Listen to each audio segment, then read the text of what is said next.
All right.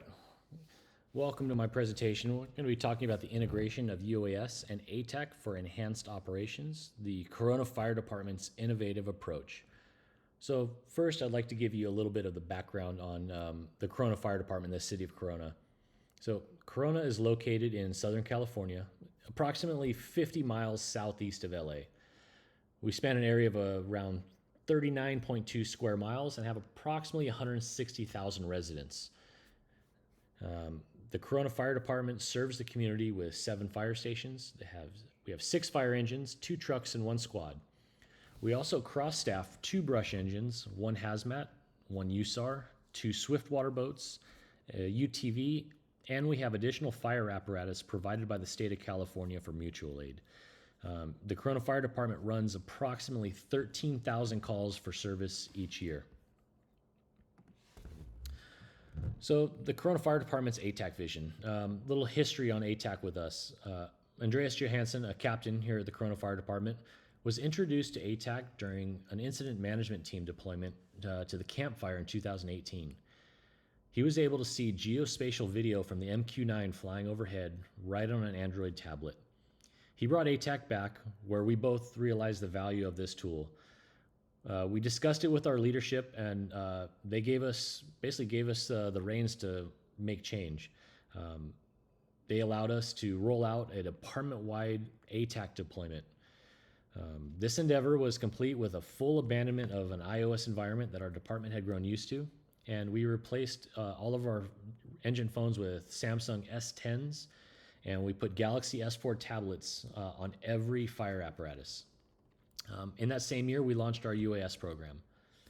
Our leadership saw that ATAK and UAS, each on their own accord, were in alignment with the fire department's mission. It was a tool that could help prevent or minimize the loss of life, damage to the environment, and the loss of property from the adverse effects of fire, medical emergencies, and hazardous conditions. I mean, it essentially is right there in the Corona Fire Department's mission statement. So we'll talk a little bit about UAS first. Talk about how UAS fits into modern firefighting. I think the roles of the UAS are really to perform tasks to increase our situational awareness.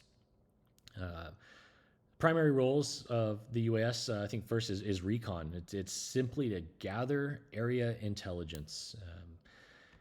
Maybe it's a ground assessment where we are able to provide a quick overview of the area. We can identify potential hazards and safe zones, and we can do this all before deploying our first ground units. Another area where it really becomes valuable for the agency is search and rescue. So we're able to do quick area scans much faster than ground personnel can. It provides the ability to survey large areas. We can pinpoint locations of individuals in distress. And the other advantage that it gives us versus ground search and rescue is that we can change our viewpoints at any point, from nadir to oblique, different aspects of a target point. And it gives us the ability to search for night operations. Most of UAS these days are equipped with infrared sensors, or they have spotlights. They can operate in low light conditions, and they basically aid in search operations that extend into the night, where most on the ground search operations, most of the time agencies will call it off at night, or they just become almost ineffective. They also have the ability to do relayed communication. We can really extend the reach over areas where terrain makes communication difficult or infrastructure is damaged. UAS can act as communication relays. There are UAS out there that have the ability to carry significant payloads, and on those payloads, they can carry either mobile repeaters or mesh network repeaters. The other way they relay communications is you can really break it down to, like, we call it an audio-visual aspect. So a lot of these UAS now have loudspeakers on them, and when you combine a loudspeaker with a visual camera, you can kind of create this rudimentary communication system where you can give instructions that say, "Hey, we're on our way to help you. If you're not hurt, go ahead, raise your hand up," and we can kind of create that two-way communication. And so it really gives us this enhanced situational awareness. And one of the ways we do that is during an incident is Overwatch. So it gives us this tactical oversight. UAS can hover above an operation. We can ensure all teams are functioning properly, and we can basically spot any emerging threats or challenges. It also gives us protection for our ground units.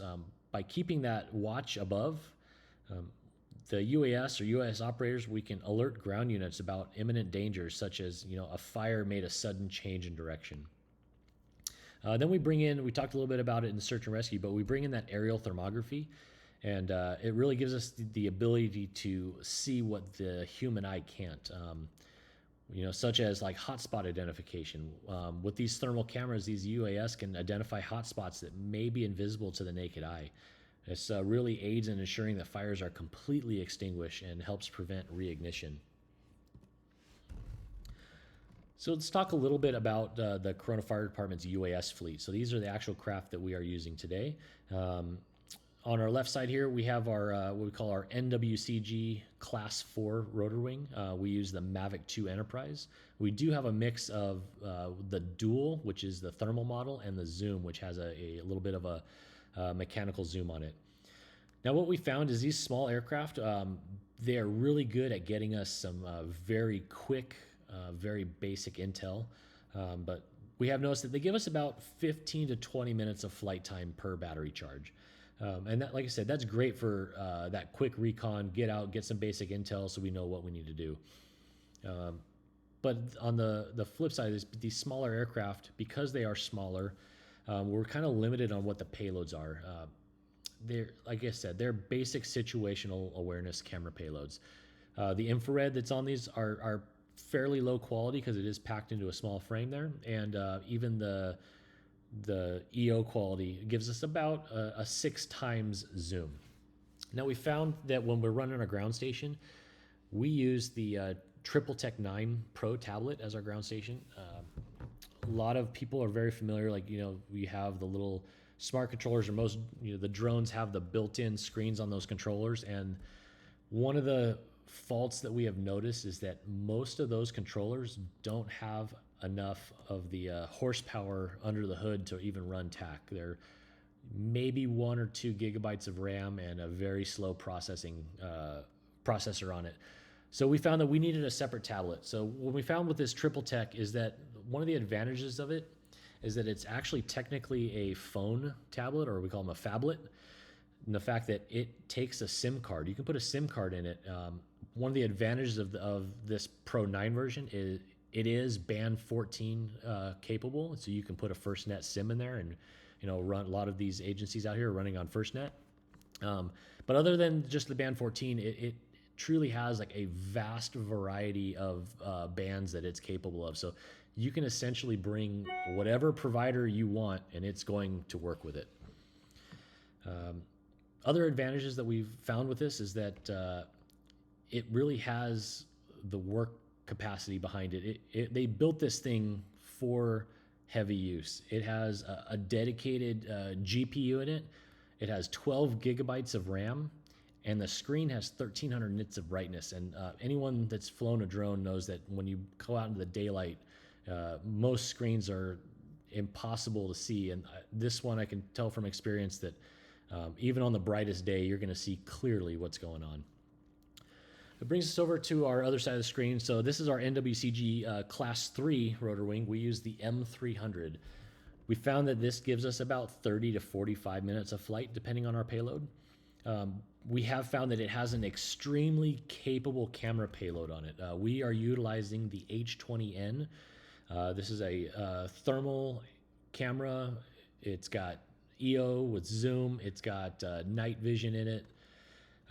So like the EO, it gives us 120 times zoom on the EO camera. We can zoom up to 32 times on the infrared. It does have a starlight lens, which if you've never seen it, under low light, dark conditions, it lights up like you're just right around twilight. So it really helps during low light. And it has a laser rangefinder, which really helps project distances from the drone, be able to find coordinates, waypoints. And as far as the ground control station with this, we decided to go with the RC Plus. It originally came with the the Smart Controller Enterprise, which has the same problems I was discussing earlier. It just did not have enough RAM or ability to run, and would essentially crash anytime ATAK was running. So this new RC Plus absolutely has enough horsepower to run ATAK. We've been running ATAK, UAS tools, all that with it, no problem. So we've talked a little bit about how we were interested in ATAK. We've talked a little bit about our UAS. Now, we basically found that there was this synergy between ATAK and the UAS. And that synergy really kind of came with the real-time geospatial video. ATAK brought this geospatial awareness to our crews.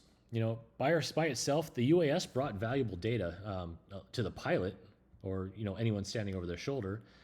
And often this would be actionable intelligence, but because of its isolation from the rest of the system, usually it would just become a hindrance.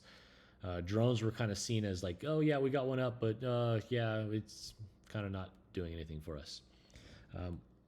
When actions were taken to kind of share that information, more often than not, it had to be relayed over voice. Like, hey, I see something over there. It's at your 3 o'clock, or at your left. No, your other left. I don't know, like just over the ridge.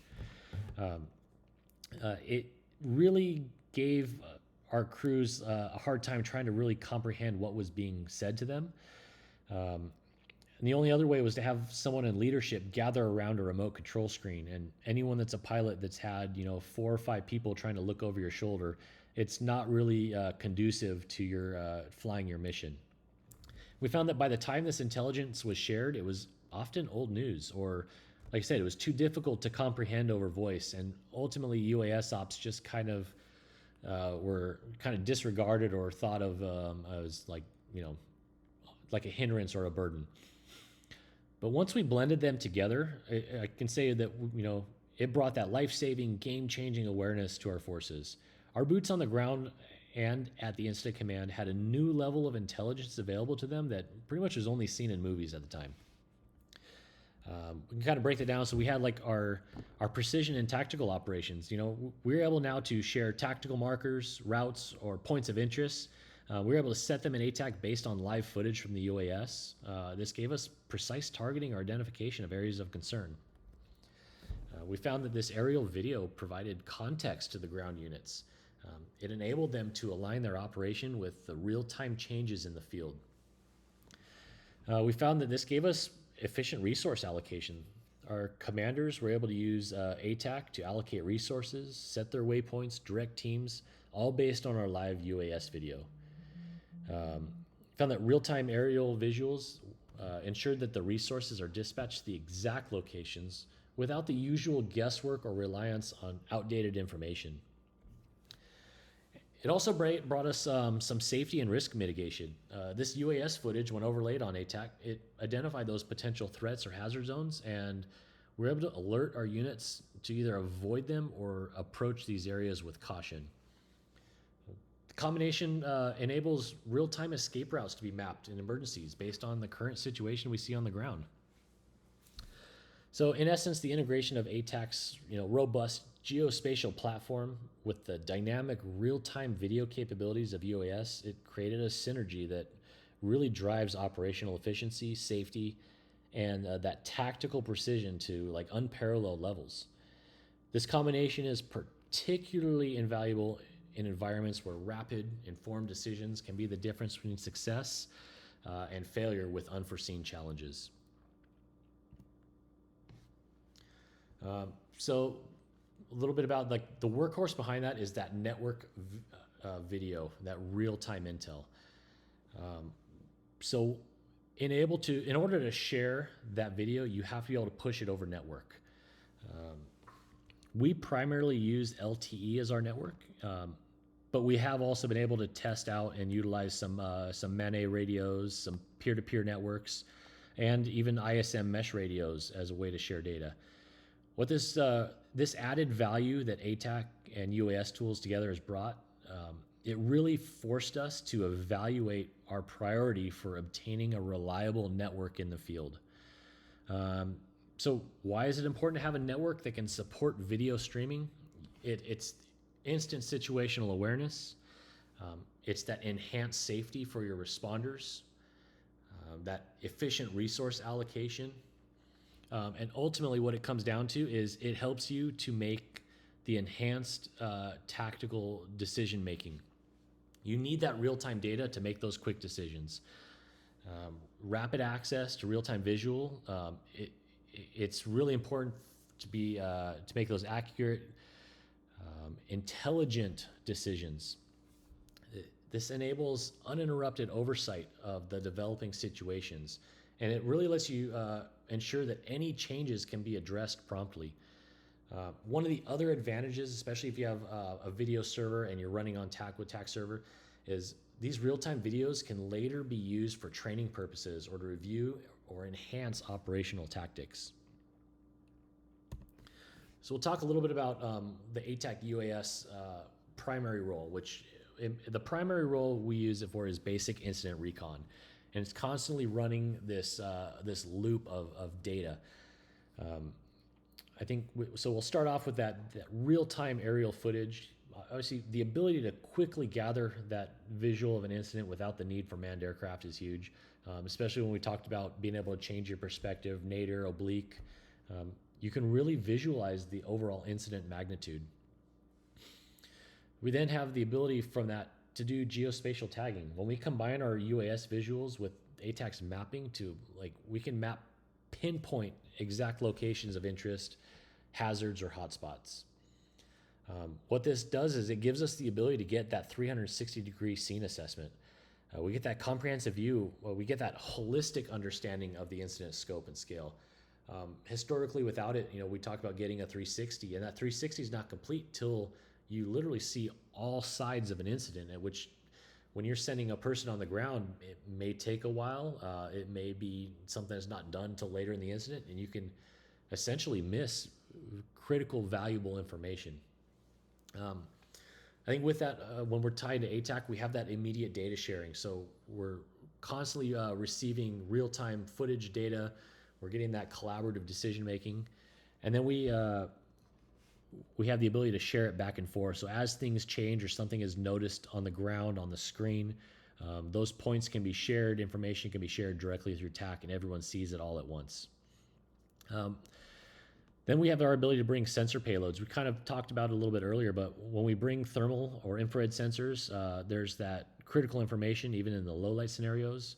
But we also have the ability, we can hook up and bring in chemical sensors. There's now chemical sensors that feed directly into TAK.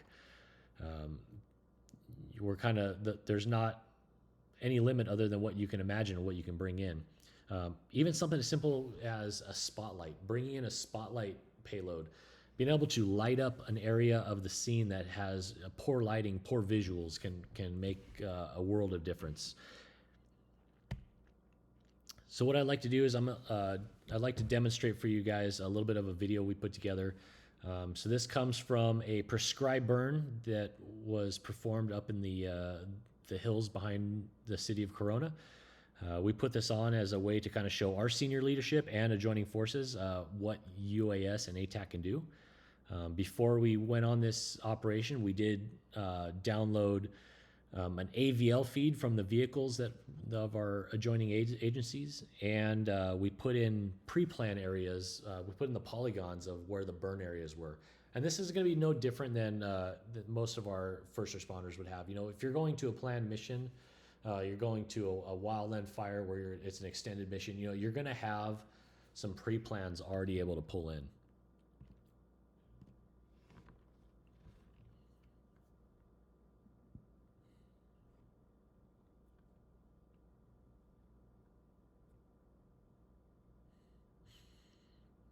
All right. So we'll kind of note there on this prescribed fire, what you're going to notice, all of these screenshots here are from the observer view. So this is actually the personnel on the ground. This is what they are seeing.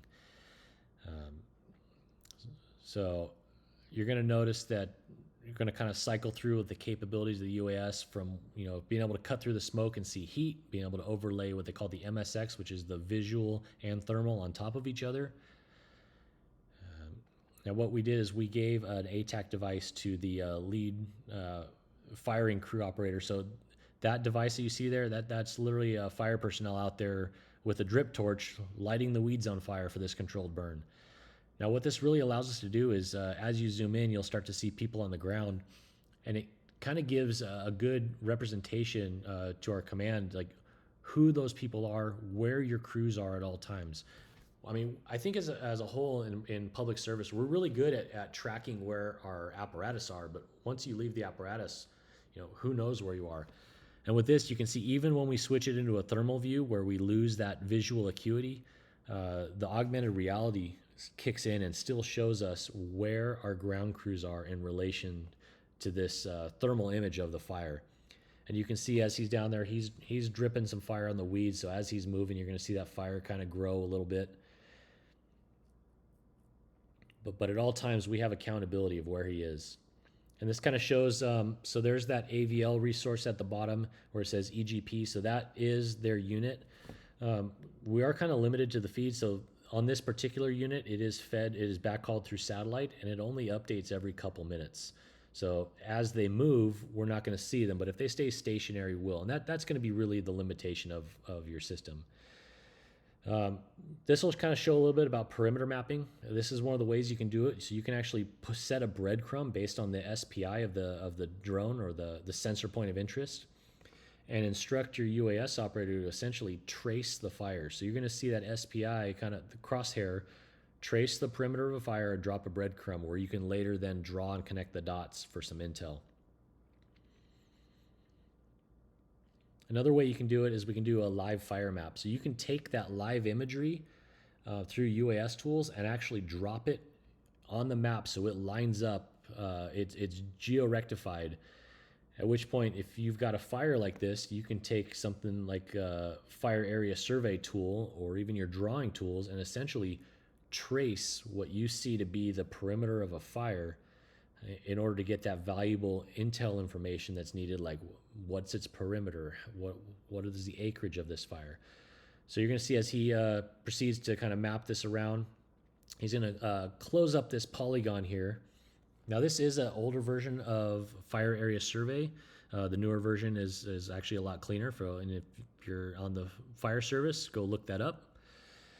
So you can see he's going to go ahead and close this polygon, and it's going to give him his basic stats, 1.21 acres and just under 900 feet around. And as we finish this up, I just want to show, this is kind of a show off of that augmented reality.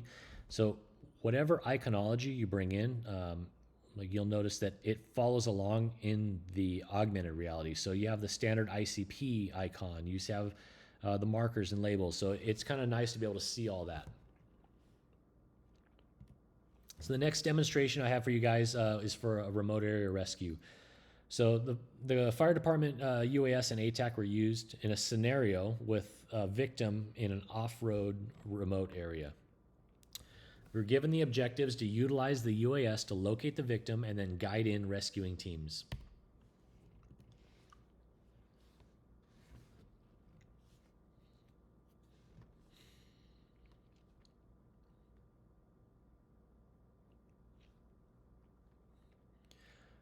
So this is where the mission starts. You'll see the BC there.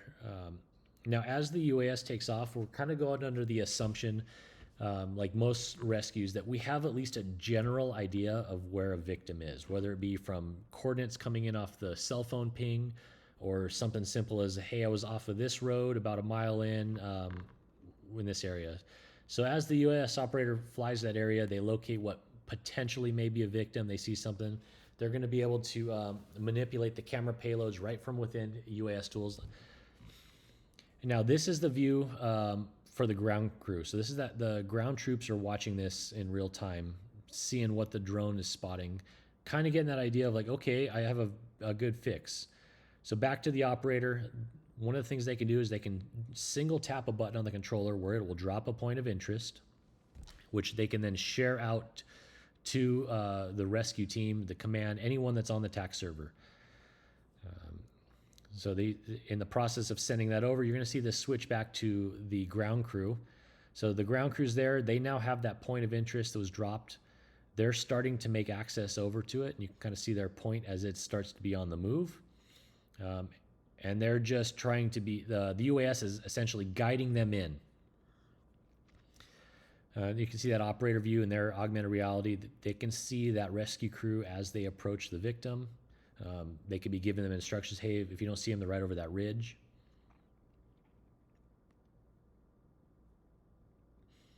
And they're going to continue to be that overwatch during the incident. Now, in this scenario, we gave them an instance where they made contact with the victim, and the victim says, "Hey, I have one more person in my party that's on the next ridge over. They weren't able to walk." So the rescue crew is able to kind of visualize, project out a point of interest or where that victim may be. They're going to go ahead and relabel it appropriately. That's kind of important, is make sure your labels are appropriate. And they are going to then send that point of interest back to the UAS operator, and allow the UAS operator to go make initial visual contact. So you'll see on the operator view, you'll notice that the pin's going to drop on the map, and you'll see it in the augmented reality. So it was just shared. Now they're going to go ahead and take off, try to establish visual contact again, so they can kind of repeat the process of getting the rescuers in. So now as they fly, they get to the point and they realize that I don't see a victim here. So they're going to be relaying back to the rescue crew who has the original victim and say, hey, utilize them to help maybe see what's on your screen and look around. So we actually can give gimbal control to the observer on the ground, and he's able to drag the SPI from the UAS, and the UAS will actually move and follow wherever he's looking. So you'll notice it's going to kind of jump around. There's a little bit of lag in the video based on this area was pretty cellular denied. We had very little connectivity, but it maintained quality. It just added a little bit of lag in the video. So they're able to kind of search around with the victim, and this is what the operator is seeing as they go. So there's the confirmation that they've asked for gimbal control, so they've given them permission. At any time, they can revoke that permission by selecting that little highlighted green gimbal icon in the upper left. They still have full flight controls and full primary override controls. So as they're moving, so you'll notice like as it's moving on the operator side, it's instant. There's no video lag. So then after they move to this last point, we'll demonstrate how even in this view, the operator themselves can drag the SPI and have the drone look at it. If they're trying to pinpoint on a map, they can drag that SPI on a map and the drone will follow.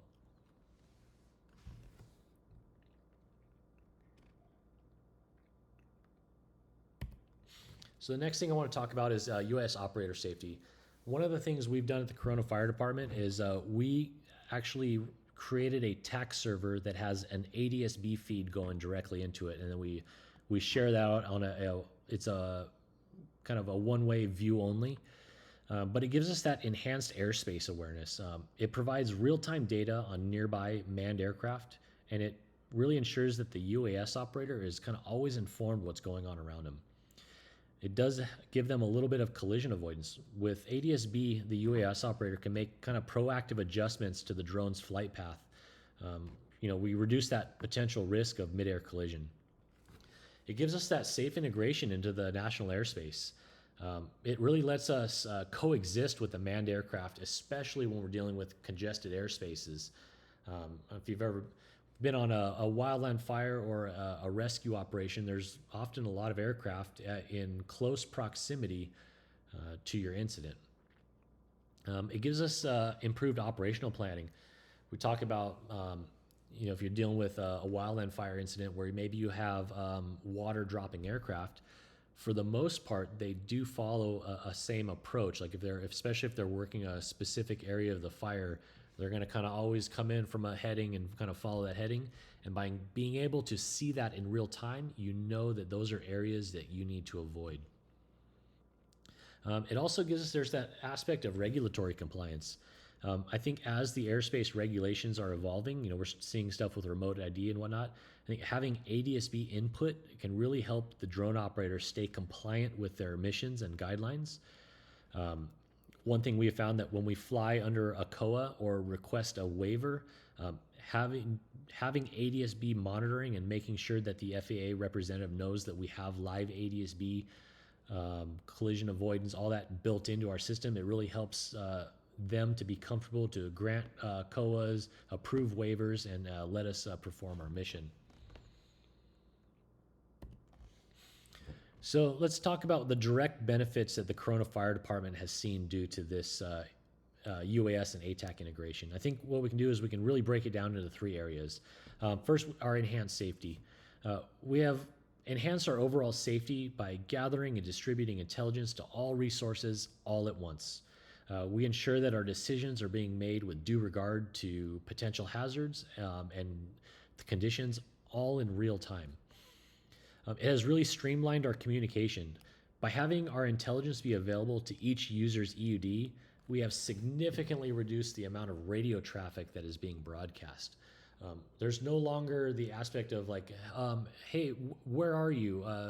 I'm at your 3 o'clock. I'm about 400 yards. I'll wave my hand up and you can see me. Like, all of that radio traffic has now ceased. And what that does is it leaves the airspace open for more critical communications. The other thing it's done for us, it's really improved our operational efficiency. We're better able to deploy resources and adapt to change. Having a complete picture saves us from the concept of, well, figure it out when you get down there. The command staff can formulate a plan, we can direct ground resources, and more importantly, we can adapt it based on the conditions from recon and Overwatch. So let's talk about where the future prospects are. The Corona Fire Department would like to see us, I'd like to see us get into the UGV, unmanned ground vehicle arena. I think there's a value to that, being able to put either a wheeled or tracked vehicle on the ground. Especially when you talk about being able to maybe put something in a confined space or a restricted space. One of the struggles that we have is that most UGVs, it's not as simple as getting an RC car. You have to have something that has the ability to share its telemetry. It needs to know where it is, so it needs to have some sort of GPS integration. And it needs to be run off of a common language like Mavlink or something. And there are very few of those out right now, but they are starting to show up. And that's one of the areas that as the Corona Fire Department, I'd like to see us get into. The other one's going to be those fixed wing UAS. They're starting to become more prevalent out there. One of the advantages of fixed wing is essentially flight time. When you switch to a fixed wing over rotor wing, you're looking at going from that 30-minute flight time to now well over 4 hours before you have to land and change batteries. With any fixed wing aircraft, they also tend to have a bit more of payload capacity as far as payload weight, just because of the principles of lift. And with that, you've got better sensors, you've got a better EO camera, you've got a higher resolution thermal camera, you've just got more capabilities. So I would like to see us get into fixed wing, especially now that there's some that are tying into ATAK. Now let's talk about like the potential future enhancements of UAS tools. I would like to see some task automations that can be pre-built, pre-canned, and just set to run. Like, for example, like create a map. I'd like to be able to draw a box over an area and have UAS tools just set up to fly a mapping mission where it has preset overlap, preset shutter intervals, flight speeds, and it just goes and starts building those still shots for making orthophoto mosaic maps. I'd also like to see something like simple, like an Overwatch button, where I can drop a point on a map and say, okay, create Overwatch, and it's going to either create an orbit or a figure 8. It's going to essentially create a flight path to where it can get all visual aspects of that incident. The other area where I see that there needs to be improvement is on the vendor side. With a lot of UAS that we're seeing is these vendors are very much into the proprietary system, where if you want to see the mapping solution and you want to see the video sharing, you need to buy our product. And that's not what public safety is about. We need to see these vendors open up to share more of their product, and where that comes is with like SDKs. these UAS companies need to release an SDK to allow third-party integrators such as ATAK UAS tools to be able to tap into that SDK and bring that functionality and that valuable data into a resource that can share it with everyone. All right, and if you have any questions on anything that you've seen today, feel free to reach out to me. If you're thinking about setting up your own UAS program or even integrating your UAS into ATAK, please reach out. I'd be happy to share some of our history, some of the things that we've tried that works, doesn't work, all in an effort to make sure that your program is successful. And with that, thank you very much.